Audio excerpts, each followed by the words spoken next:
Now, ladies and gentlemen, Christmas is just around the corner. Now, we all have a bit of turkey and stuffing at the Christmas time. Yeah. But you're going to be looking like a dessert. Oh. With our sponsorship today. Tell them about us. You know what? Dessert's nice, but I feel like gravy. To be honest, I feel like a bit of gravy. Yeah, and you're looking like gravy. different gravy. Different gravy. Trust me, with Manscaped. Manscaped Lawnmower 4.0. Yeah. Package. Yeah. It's not just a trimmer, ladies and gentlemen. It's not just a trimmer, okay? This, as we've mentioned before, is a trimmer that, sorts out your downstairs area. You can sort out your upstairs as well. It can sort out your upstairs area. Just give it a wipe first, probably. I would probably say. I'd recommend that. Yeah. But we've got the Lawnmower 4.0.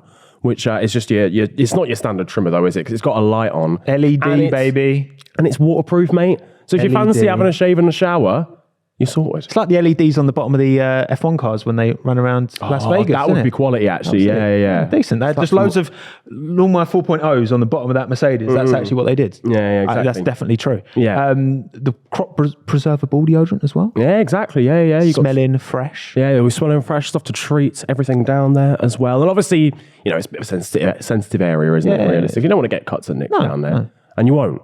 You won't with the Lawnmower 4.0. So head to manscaped.com. Code last lap for guess how much? Guess what percentage? Go on. Surely it's something like 10%.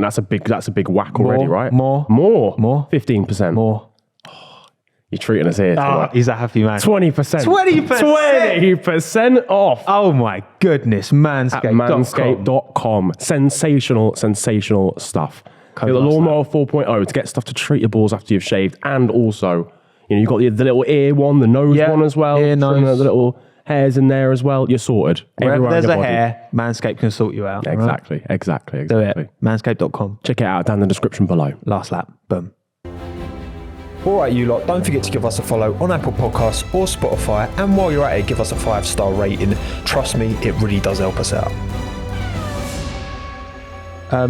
Before we finish the pod, indeed, let's do some quick from the hip driver ratings over the course of the year. I want to do a season rating as well, like how we rate the season. Let's do season overall then. Okay. I'm seeing the montage in the background. Season overall out of 10. I think, given it's the new set of regulations, you know what? I'm contemplating saying an 8. Because I've actually been when you add the context of the first season of new regulations, I'm saying 8. I think that might be quite generous, but I'm saying 8. That's generous. That is generous. That's generous for me, just because there has been a lot of action in terms of because 2021 was 11 out of 10. We can't compare it to 2011. That will never be 2021. Sorry, you've got to compare it to 2020 and 2019 and 2018, all that jazz. I think. The problem for me is I love a good title fight, or at least a sniff of one. Do you know what I mean? That's the main reason that I'm thinking maybe a 7. But by July, that was dead and buried. As soon as Paul Ricard happened, it was that's done. So if you're 50% of the way through the season and the Drivers' Championship is wrapped up, for me, it can't be higher than a 7. Just because, as much as, cool, the battle for, 4th in the Constructors' Championship between Alpine and McLaren, and the battle for 2nd in the championship between Perez and Leclerc, unless the races are good from that point onwards, I've not got much of a... I've got interest, obviously, but you know what I'm saying. Yeah, of course, yeah. There's not something to really go, oh shit, who's going to win them? Yeah, exactly. And to be honest, the races as well petered off towards the end of the year. Yeah, I think which didn't help too. Mexico, for example, Jesus Christ. US was all right, not too bad. Maybe a 7. Miami was awful. Miami was shocking. Zandvoort, terrible. I think I'm a 7 as well, and I think probably 6.5 because there's so much as well. Not just only 6.5. I think it's there's so much because obviously they've got the new regs in, but there's so much learning everyone still needs to do. So the tires from Pirelli were awful. There's a reason why none of the drivers really like using it. They all were using the softs towards the beginning of the season, and they all realized no, the medium and the hards are just the way to go. Softs just you don't get anything really, any advantage from that. But then it's also down to stewarding as well. They're still having issues there. They've got 2 different guys looking over it in different stewarding teams. That still needs to sort out because it's more just we get frustrated when we see like Ferrari mess up like strategy, because we can see that as clear as day and be like, what are you doing? And it makes no sense. And that's more part of the racing fun of it, because it's a team sport. But then when there's other amenities around there of which could be changed and it's not been tackled properly, like a good example is Saudi. You know, they had that huge like missile strike and the fire next to the track, and they still carried on with but it's small things like that. Well, not small things, I should say, in relation to like it's issues like that, which there's still not been real proper forefront of thinking about it, and the races as well. Like Miami, for example, was like the biggest like waste of like time ever. Like I talk about fucking blue balls. Like you had so much hype about it, and then just nothing came of it. Yeah, it was just. It was never a good track. I think this is part of the problem as well. Like a lot of the quote unquote new tracks that we've had over like the last 10 years, like the only one that's provided consistent entertainment for me is Baku. Yeah. I reckon. Yeah. But that's just the nature of it's mental. Like you drive through a fucking castle halfway through the lap. Like obviously it's going to be difficult to get around in one piece. Yeah. But a lot of the more sort of stuff, I know we don't have Sochi anymore, but Jesus Christ. That was one of the worst tracks I've ever seen in my life. But that's the thing. So like I was lucky enough to speak to Tilke, the guys who actually create these racetracks and stuff. And a lot of the time they're like really restricted on where they can and can't go. Yeah. And like with Baku, for example, there's the old town, the new town, and F1 wanted to go to the new town. They were like, no, let's go to the old town because we can go through the caster section. Yeah. We have to re-profile loads of things, but this will make better racing. A bit of character. And then you have places like Sochi where they're very much like, no, you have to race here. And we're like, what can we do with this? Try it out. And it's a bit like Vegas, you know, as well. It's like that's obviously for the new year. I'm optimistic for it, but also I just know how much work has gone into it because they've had to get agreements from the government there. The 8 different hotels which are featured in it, they had to walk around and all these different parameters. Yeah. But then you've got places like Miami where the track, it just didn't deliver on good racing. And so I'm hoping like the tyres get better next season because the tyres just clearly haven't really worked here. But what it's worth, the first Baku Grand Prix was terrible. True. So you never know. Yeah. We might get good Miami ones after this. True. And hopefully they sort that wall out that gave Esteban Ocon about 50 G. Mate, his spine. Fucking hell, like the most innocuous little crash as well. It didn't even look like anything special. But gone from the Pirellis exploding on their own to now just being way too hard. Gone the complete other way. What about driver ratings then? Yeah. Latifi. 2. Out of 10? 2 out of 10. Out of 10. I'm saying 2. Honestly, 1. And it's not 1. 0 because of Silverstone Q3. Because that, to be fair, was quite impressive. I saw that and was like, a couple of quali moments where he's got close to Alex, but... Yeah, for me that's 1. Doesn't matter. He's checked out. So I think you said it best there, where he got close to Albon. True. Never didn't beat him or anything. He got close. Alex is just sick. It's like, mate, when you're watching a qualifying session, when you see them all within like 0.5 of each other from like top 10, you're like, oh, that is precise. Everything over there. And then you see a second, it's a bit like, mate, what's going on here? Like, no, that's a 1.3 average. It's again like the 3 of us. His qualifying's not even been catastrophic. It's just the race pace. Like it's like the race starts and he goes, mate, I'll see you in a bit, lads. I'll see you at the end. Which is so strange. That's where the points it comes down to. Exactly. Well, not 1 in his case. Harsh. We did score some points this year, though. Fortunately enough for him.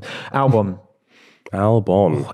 Even I'd say it's really difficult to rate Alex. It is because he was against Verstappen at Red Bull, where Gasly's got destroyed. Perez is. Are we just ranking him on? We're just ranking him on this season. On this season. Yeah. I think Albon gets like a because I think the problem is it's really hard to judge that Williams and how bad or good it really is. I can't give him more than a 7. I think 7 is I think a 7's calm because like.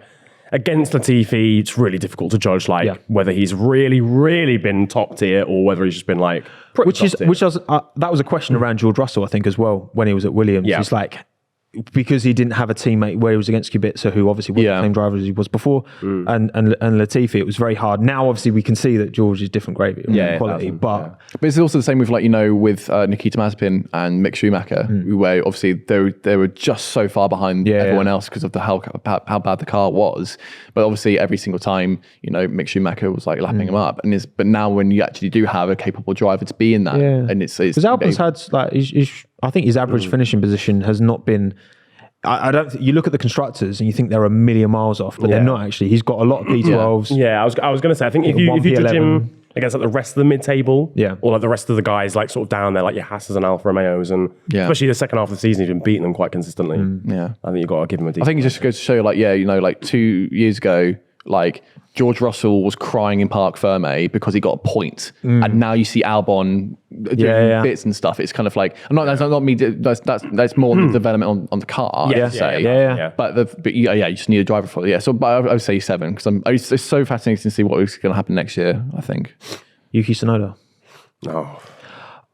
He's done quite well in qualifying against Pierre. Yeah. He's still been beaten, but it's not been the white. I think I'm going to go 6 on this one, just because I think when it comes to the race, there's been glimpses of good performance, but there's just the thing is for me, it's just a consistency. I just haven't really seen. I think I'm going to say 5. I was leaning towards Yuki, 5, but I'm going to say 5. Not in not taking 5 as in a bad number, but taking 5 as in just average. Straight bang middle in the middle of the line, bang. Done because job. I mean, Canada was such an L. That's on a serious level. Takes out Pierre, such an L. Yeah, that's the inconsistency thing. Singapore just bins it sort of, and it's that crash happy element of him is still kind of there. But in terms of actual just pace throughout the season, for a lot of it, he's matched Pierre Gasly, and we were raving about Pierre Gasly as the best mid sort of pack runner in 2020 when he had that great season at AlphaTauri, obviously won at Italy. So he's had a good driver up against him, and he's probably done what I would expect Yuki Tsunoda to do in his second season. Yeah, the progression hasn't been quite. It's not been what I hoped. Boom, but it's been boom. Okay, so what about Pierre then? That's tough, isn't it? Because that car's not been as good. But he also he's drops off this season. Has he dropped off, or has Yuki just stepped closer? No, I think he's dropped off. Do you reckon? Do you reckon both have happened? I think there's a gradual move towards each other, I would say. I think it's not been. But where Gasly was last season compared to now, it's. He did get that P. It's a 5 in Baku, I think he got. Yeah, but I think for me, I think I've got to go 5, maybe even a 4, just because I think.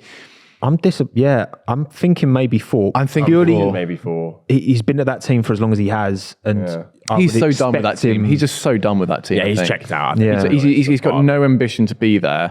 And last season, he was driving it to death, and he was doing a really good job with it. This season, I think it's just more he knows he won't be able to get out of it, and then eventually could get out of it.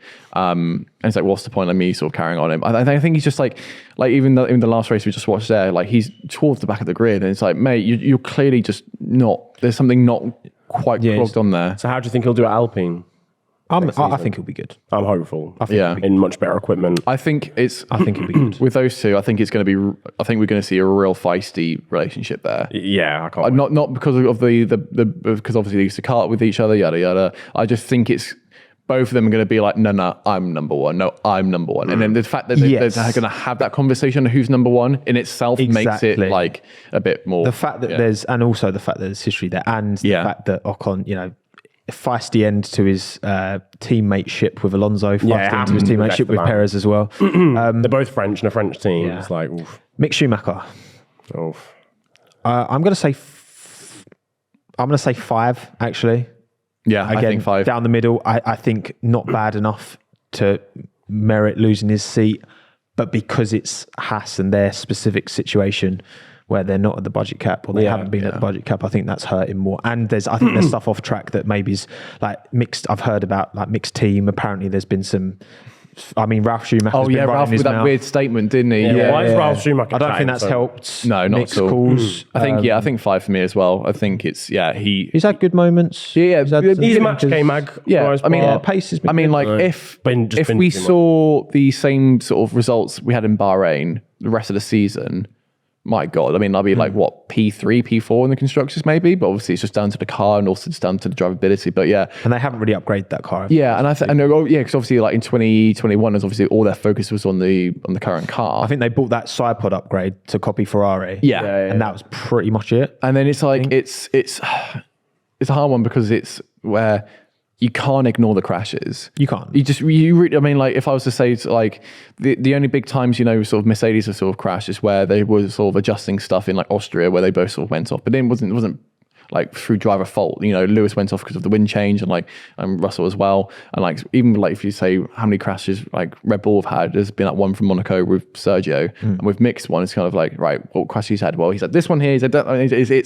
It does count up, unfortunately. When you combine his 2021 as well, where he had a lot of crashes. Yeah. I think it's more of a total kind of issue. Yeah. K-Mag?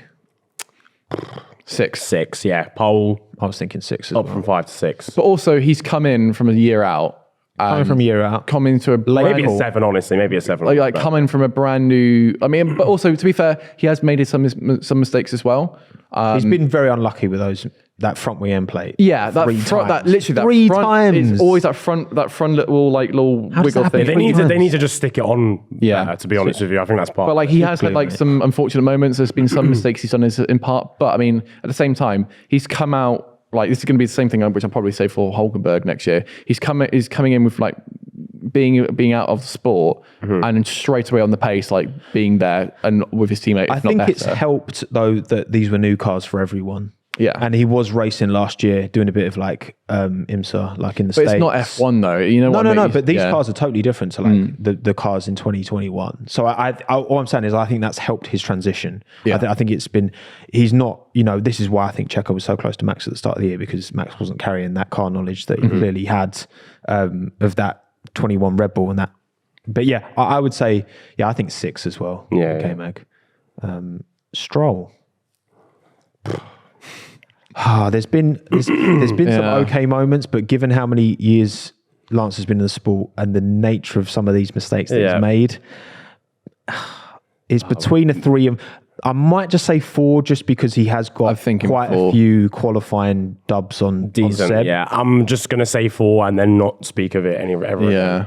Yeah, I think 4. He's made some pretty colossal. That Alonso thing again, and Vettel was just Vettel against your teammate in Brazil. I know that's like recent. Oh, come on! It's a bit of recency bias probably as well, yeah. but it's just silly stuff, man. You can't be doing it. Yeah, I think it's 4, especially when you got his second year with Vettel, and he's still like slapping your ass about showing how it's actually done. And got out qualified by Hulkenberg. Yeah, peak. Yeah, one of those first 2. Yeah, 4 for me. What about Seb? Because I think he's had a sensational season. Like in terms of like where the Aston Martin should be, he's 10th in the Drivers' Championship. Yeah, he's right up there. Yeah, he's close to top Ricardo. Same points with Ricardo. Yeah. I think maybe 8. I know because he missed the first 2 races. Yeah, got to take that into account. Yeah, he then also did have like that spin in Australia that was really foolish. And I was a bit worried then, but then actually no, some of his performances have been stellar. Yeah, he is a 4-time world champion with the amount of experience he's got. I would expect higher levels. I'm gonna say 8. Yeah, I think I might just go 7. I think there's been glimpses where I think the one of his things he's been struggling with is qualifying. It's always been funny whenever he doesn't get out of Q1, he's so angry about it. He has been really close to the cutoff quite a few times. But that's the thing though, that's the thing, it's just like... what, are you serious? It's like, what, again? It's like, mate, we don't normally get out of Q1 anyway. So why are you acting like we're always in Q3? I think I'll give it 7. I think you just need, I think you needed to work a bit more on qualifying, I think, in total. I think the racing was good, and he always, showed up sort of Lance. And there's been times where Lance was doing better than him, but at the same time, I think I'll just put him there. Zhou Guanyu. 8. I'm going to give him 8. I'm going to say 7. Yeah, I'm going to say 7 as well. I think really solid, like debut season, like genuinely very, very good. Matched Bottas a lot. Obviously got really unlucky at the start of the season with breakdowns and all this jazz. Even Silverstone. It's frustrating the amount of technical DNFs he's had. He hasn't been able to show us as much as people look at the driver standings and go. But just before he did have those breakdowns, he was still in really good positions. Yeah, and so we were talking about it in the live show that like I reckon basically the engine was turned up too much where it was showing full potential, but then the actual car didn't have any much reliability. So therefore, both him and Bottas were able to get really good results, and also to get decent points on your debut as well. Yeah, it's insane. I reckon he probably lost at least 20 points from breakdowns or getting taken out. If he didn't break down at all, if that car was fully reliable and didn't break down as much as it did, I think without a question we would have been like 8 for everyone. I think it'd be 8, but that's why I'm giving it to him. Just I think it's his first season as well. 8 qualifying dubs against Valtteri as well. Yeah. 14-8 to Valtteri. What 22? That's actually When you consider like Yuki almost got completely wiped. And this is a rookie as well. This is the main thing. This is a rookie. Yeah. Like not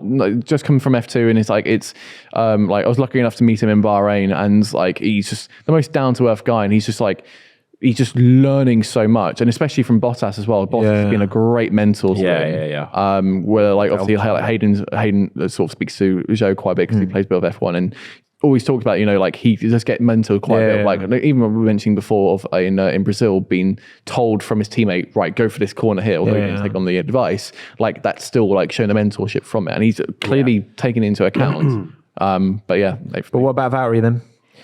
I'm thinking 6 for Valtteri. He had a really good start to the season. I think 5 would be a bit harsh because he did have a really good start to the season. But also, the cars kind of dropped off a lot. The cars dropped off a lot. But I don't know. I just would have expected him to do a better job relative to Joe. Yeah, I think. Given his like I'm between 6 and 7 just because of that. Yeah, I think it's hard to judge because we know the car has dropped off, and I think that's why in the most recent races the positions and points haven't been there because the car has just been dialed down. Because he was the one delivering the points at the start. He's brought the vast. He is the reason why Alfa Romeo have ended up where they are. But also he also has like had technical issues as well as Zhou. Yeah, and like where he's been in good points deserving positions as well. I think I'm between 6. My expectations are high, and I think that's why. And I think that's why I'm between 6 and 7 because he's not the one who's higher above Zhou. Where like in qualifying, for example, that's where the car is working. Who's above who there? So I think I'm between. I'll go 6, I think, then in that case, because he should be. I think he should have been a bit better in qualifying. He's done what you would expect him to do at like the bare minimum. I reckon. Yeah, probably. Right, McLaren boys. Come on, Daniel. Just trying to, because there have been some. I'm gonna say 3. Yeah, good old Daniel Rick 3. Yeah, on brand. Oh yeah, true. On brand. True. Yeah, I think you can't do any more than that, really, can you?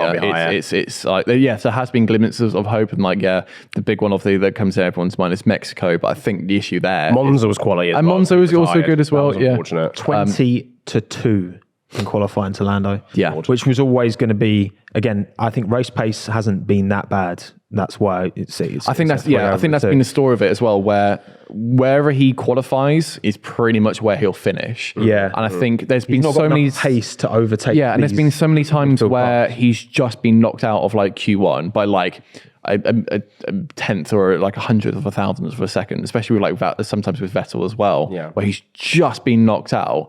But then there'll be cases where, like I would always say, a lot of the time his strategy is not being correct. Where like loads of us could look at like his race pace. He was arguably quicker than Norris in Baku. And then the strategy fell him away from that, and that's not on him. That's very much the team's decision. 1,000. But the driver does have to take some responsibility, and he clearly has not been able to adapt to the car. But he does also need to remember he's not the poster boy from McLaren. That's very much allowed. Well, unfortunately, he's not, and I think he wanted to be when he came in. But I think Lando's done just an unreal job. This is the thing. What would you rate him? I mean, Lando is at 9, surely. I agree. I agree as well. Surely. Yeah, it has to be. Like, what's he? I mean, what more? Without fucking, going to like over the top, but like actually, what more can he do? What more could you expect? Really, realistically, like he's had this high-profile teammate come in, and 2 seasons in a row, he's convincingly kind of outperformed him. Yeah, well, he could have got a win in Monza. That's a joke. That's a joke. No, but it's like, and you know what, like. I think this year... But he's also got multiple podiums with McLaren as well, which if you were to say that like 3 years ago, you'd be like, mate, you're having a laugh. Like it's insane. Considering the amount of times he's been sick as well. And he's still been able to deliver the Stop eating dodgy food, Lando. Don't drink the local tap water. Get bottled water. Yeah, I was going to say, someone cook for this man. Yeah, I think it's a 9. Yeah, I mean, like if you had 2 drivers like that at McLaren with cars tailored to you, and then you'd be clearly like, you could even potentially, I don't know what the numbers would be, but you could in theory get maybe even like second. I think there's an argument for maybe a 10. But I think 9. I think it would have been 10 if on those occasions where there was glimpses of like a podium and stuff, for the team aspect, like their strategies haven't always been good. It's been bad for Ricciardo, and it's been bad times for Lando as well. Yeah, true. And I think it's but like I think I think nine's fine. All right, Ocon. 6, I think. I feel like he's quite underrated because we don't ever really see him that much. 7. I want to say 7 as well. Just because but then a lot of, if you look at the points for this season, Doesn't a tell lot of the it story, does it? A lot of it does come down to Alonso's engine just blowing up every other Alonso's weekend. been a better driver than Ocon, 100%. Yeah, 1000%. But then Ocon's again, still you done a good job. expect that, don't you? So Alonso slaps up everyone. yeah. Whoever's Alonso's to be fair teammate's doomed. to be fair to Alonso though, he has also there's been times where Alonso has slapped up, but there's been times where Ocon has also easily sort of Yeah, gone battered the back, fight. Fernando. Yeah, I absolutely. think for me, Well, it's what I look at, 12-10 to Alonso in qualifying. that's solid. That's a good effort from Yeah. Esteban. I think for me, I would probably say 7 definitely, as well as that. Obviously, those qualifying stats pretty good. He's done enough as a second driver, you would argue, in that team to take 4th in the Constructors' Championship.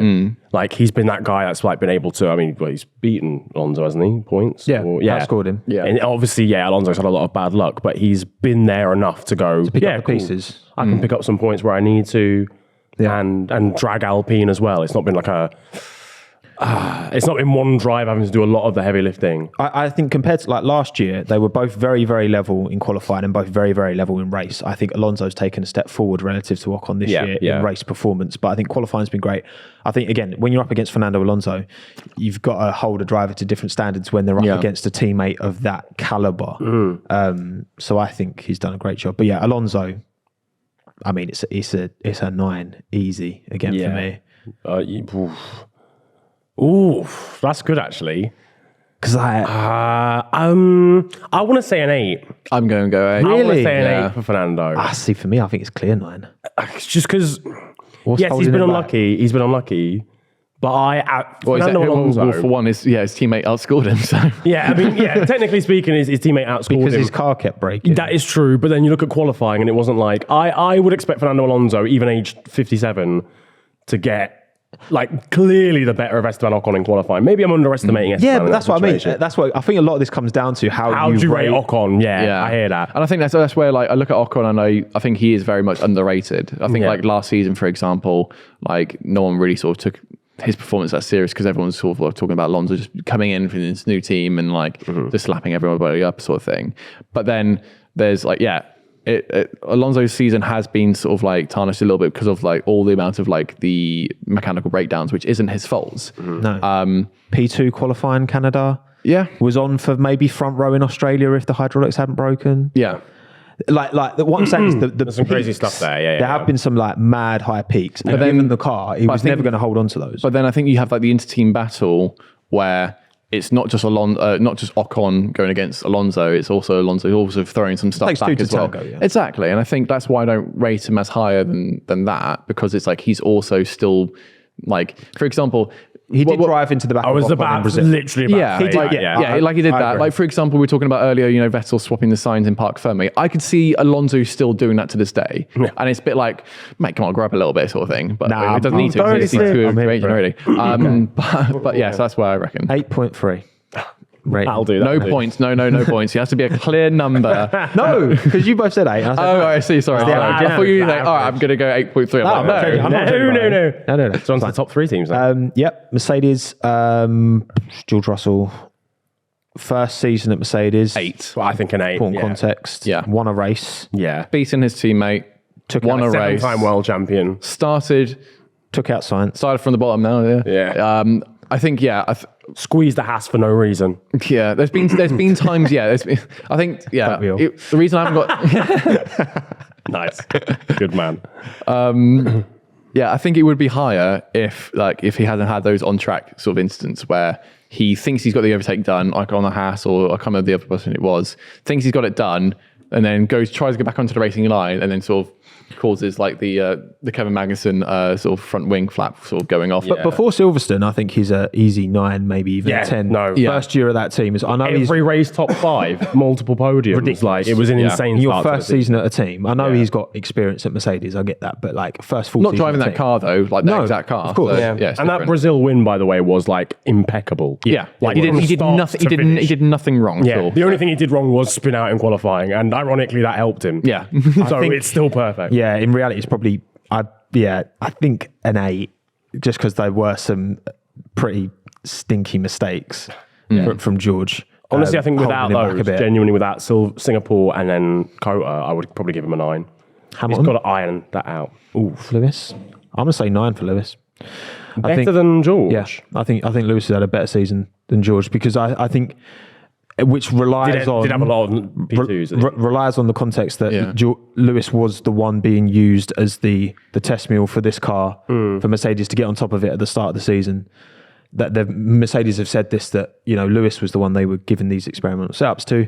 How much of a difference did that make? Look, for me, but I would argue he's the more experienced driver, and therefore that's why I gave it to him. Yeah, but then I don't think then you can then rank him higher. Because even if he was, but all of them were being testing mules because it's a brand new car anyway. No, not to the same extent. but I mean, Mercedes have out and out come out and said that they. Yeah, but I mean, it's they also were more aggressive with Lewis's setups. Yeah. To test the extremes of the car. To what extent that made a difference, I don't know. Because George definitely was clear of Lewis at the start. I think I'll give him an 8. I can totally hear what you're saying in terms of like testing like the more extreme stuff onto the cars, but then I do think like, well, everyone else is also driving a brand new car, and also that Mercedes at the get-go, you've got to remember they were absolutely awful when it first came out. So then to go from that anyway to go getting higher, and then, to Lewis's credit though, he's been on the podium. They were awful relative to their expectations, but they were still clear of the midfield. But like, Lewis has got in podiums, but so has George. But then I wouldn't say Hamilton's had a better season because at the end of the day he didn't get the win, and he didn't finish higher than him in standings. And this is George's first time doing that. And it wasn't really one of those where I look back and go, Lewis really could have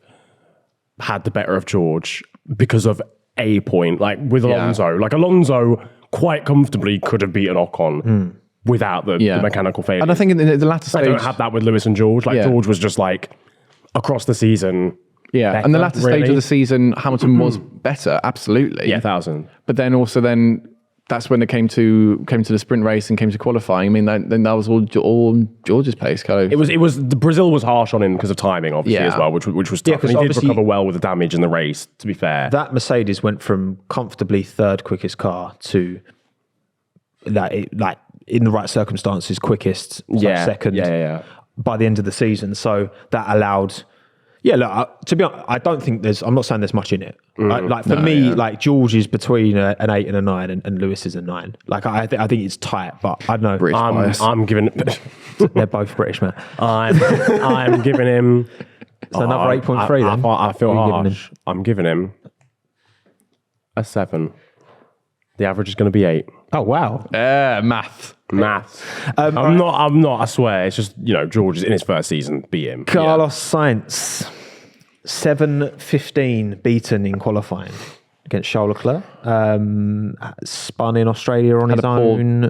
Poor beginning of the season. A lot of gravel and a lot of his own problems as well. Like Barcelona as well, going to the gravel. Like it's just the very beginning of the season, it was very much like it was gonna become a meme of him, of constantly going to the gravel, binning it and stuff. But then he turned it around though, absolutely. 7. Yeah, maybe I think 7. I think 7's calling to me. Yeah. I'm struggling between a 6 and a 7. I think 7's probably fair. I think if you look at the Drivers' Championship, it's not too dissimilar. Doesn't relate, It's not crazily far apart. No. He was literally pole, got taken out, so it's a tough one. Yeah. I can settle for 7, that's all right. I've not got a strong... Yeah, there's nothing strong. What about Charles Leclerc then? Ooh. I mean, I think it's probably... the high-profile mistakes are there, but also the amount of pole positions he got... Bahrain, that overtake on Max Verstappen first race. Oh, brilliant, worldy. Into turns 3, 4, 5. Yeah, I think I'm going to go. I want to say 8. I think I'm going to go 9. Yeah, maybe even 9 actually. Because I do forget how many times he's got poled and stuff, and in most of the times he hasn't got the results. It's just been because Verstappen's been there. Or either Verstappen or the Ferrari strategies. Or Ferrari has been awful. Take it off him. You know what? Yeah, I'll go. I will go 9 on this one then. Yeah. I think I feel really bad for him. I feel like the team have really let Imola and France were big mistakes. Yes. No question. I think this is the problem. This is why I'm going to give him an 8, just because as much as Ferrari have doomed him a bit, and he's got second in the Drivers' Championship still. Great stuff. Love that from him. There's also been parts of it, or like elements of it, that are himself. Like, if we're going to be honest. Yeah. His mentality is not good and is not strong enough right now to compete with Max Verstappen, in my opinion. Not to like a crazy degree, but he still beats himself up too much. There's still a pressure or two there. There's still pressure points that seem a tiny bit too much for him as well. And yeah, I think especially as well, Paul Ricard was such a huge turning point in the season. Yeah. Or like a final turning point of like, it's done now. Yeah, that was a huge that was the nail in the coffin. Basically. And I don't want to judge him on like one thing, but I think just, there's been a couple of mistakes where I'm just like, there's like high profile moments, you sink or swim, and There's been times where he's sank. I think, So I'll give him an 8. It's a shame. And then finally, Red Bull. Sergio Perez is hard, man. Yeah. I'm going to go 7. Yeah, I hear that. I think he's done enough as a second driver. Yeah, second driver through. I know. The only thing I would say is that given the pace that Max has been able to extract out of the Red Bull, for him to not finish second, there's been a big enough gap between the two of them. Yeah. If it is what's like, he's done good, as you said. I think we all knew him moving into it is very much going to be like, you are going to be second driver role. Yeah, it kind of seemed like he was the last one to know about that situation. Of like, that's what his role is there. I do also have to take into account my own opinion of what happened in Monaco. Looking over the onboard and stuff, for me, it does look like he did deliberately crash. When the news first came out, crash gate. When the news first came out, I thought it was complete bullshit, because I hold drivers' caliber to much higher. Like, yes, we've had crash gate before. We've had drivers deliberately crash on purpose yonks ago. Yeah. But now I see the drivers are like, okay, that's been drawing a line and going past that. And when I heard the news come out about it, at first I was a bit like, no, that's completely it can't be happening. And I think that's really just so petty.